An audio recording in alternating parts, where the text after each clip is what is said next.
Hi everyone, my name is Orly, and I'm a dietetic intern at CSS. Today, for Labor's Day, and just before we reach the end of summer, we're going to learn how to make an easy homemade sorbet ice cream. Sorbet ice cream is easy to make at home and is very refreshing dessert for summer days. This watermelon sorbet requires only 3 ingredients, so let's get started.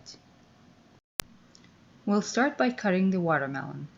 To make it easier, you can cut the watermelon in half and then to thinner slices, like so.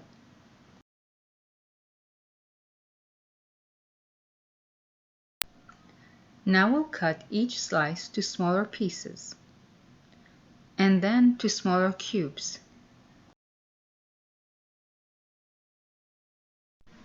Make sure to discard the seeds from the watermelon.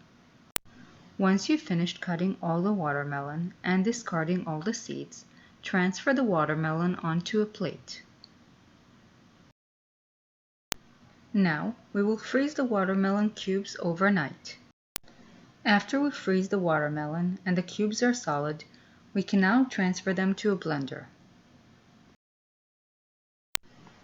Now we can add half a lemon juice and 2 teaspoons of honey and blend it all together. You can also add a little water in between. We do this to make the consistency of the watermelon smoother. We can eat it right away, or we can transfer it to a container and freeze it so we can eat it later on.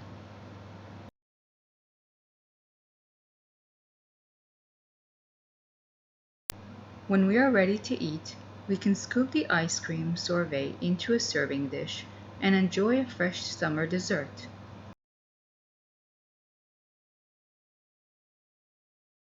By the way, you can use any other fruit instead of watermelon to make this lovely dessert. If you have any questions, comments, or suggestions, please feel free to contact Janice or myself. Thank you.